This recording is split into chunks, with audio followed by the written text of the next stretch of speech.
the Business Person of the Year in 2004, the truly outstanding business leader, visionary, entrepreneur, philanthropist.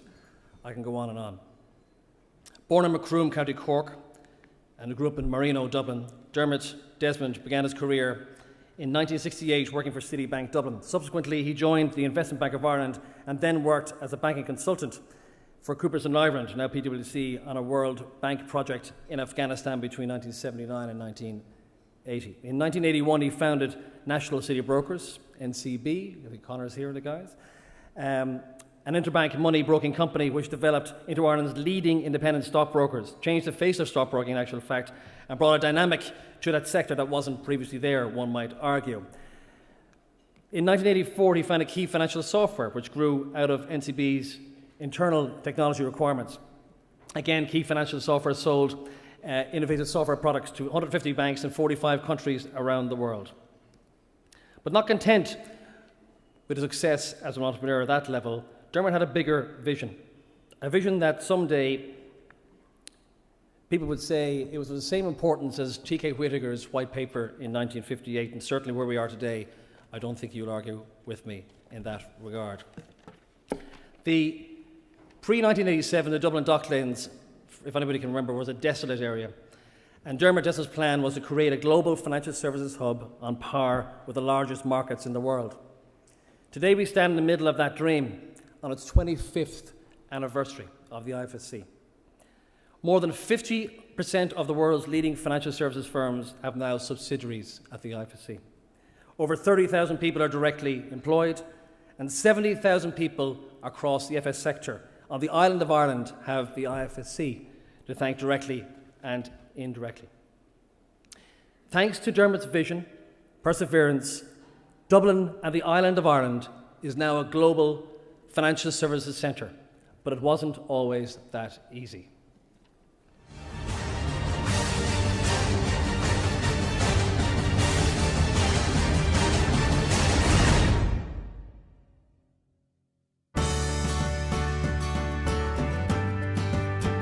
There are very few big bang initiatives, and what Dermot did in his whole idea was it was like seismic.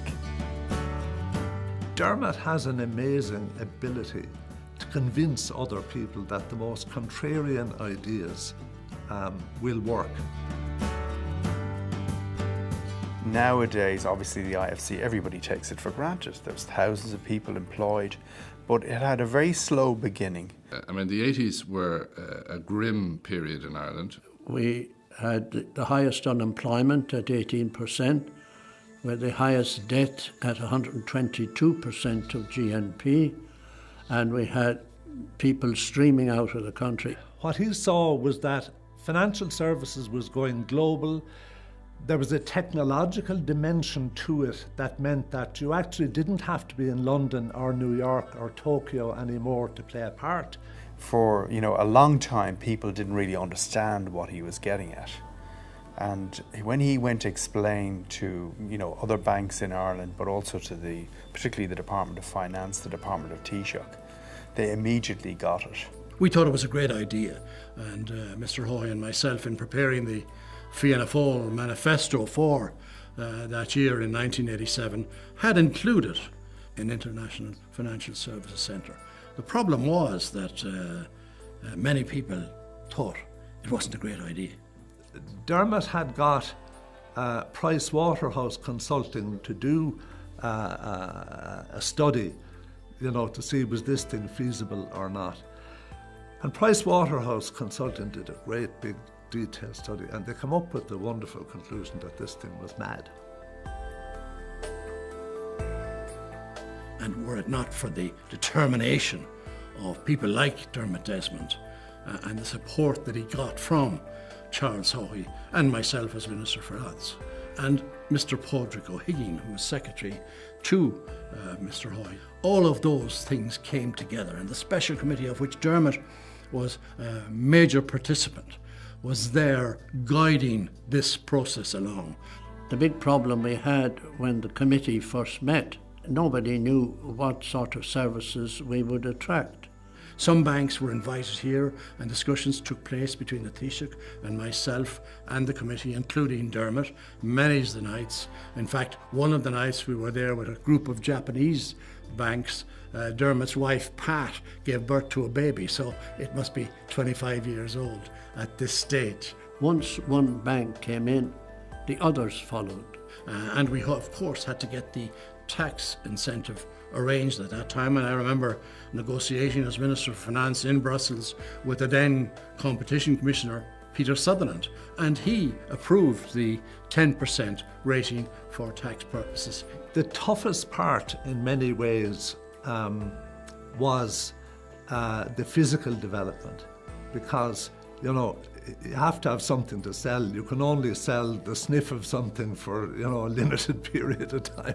I mean, I was just dealing with the real estate, and to me, I suppose the world starts and finishes at real estate. And remember that the initial tax break was got because we hid it under the guise of being an urban renewal scheme. And part of the genius of the IFSC actually was in putting together those incentives, the notion of urban renewal, with the notion that we could drive this urban renewal by promoting that area, that geographical, physical area in the middle of Dublin, as a new financial services centre.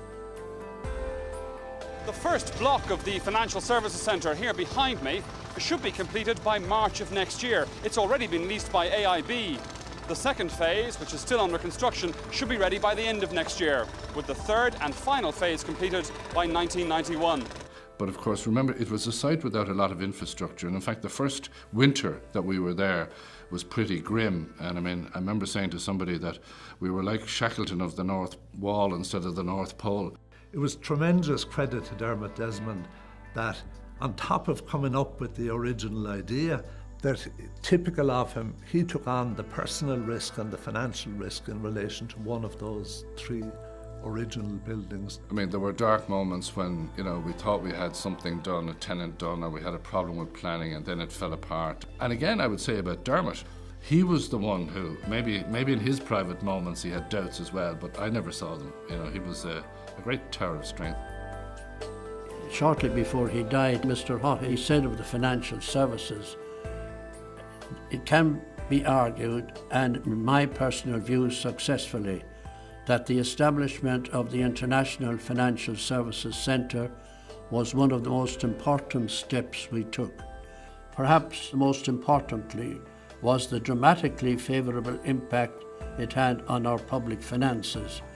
I think that it is now bringing in about 80 million a year in tax revenue. The IFSC has sort of bust its original geographical boundaries of Docklands, Dublin, with IFSC companies in 20 counties around Ireland. There are over 30,000 people employed. And it's fantastic to look now as we pass through the centre of Dublin to see these wonderful buildings with the major institutions of the world operating there day and night. And that is all thanks to Dermot Desmond, his inspiration, his determination, and the great contribution he made to its success. The phrase force of nature is thrown about quite a bit, but Dermot is a real force of nature and a wonderful, wonderful person, and, you know, lucky to have him in this country.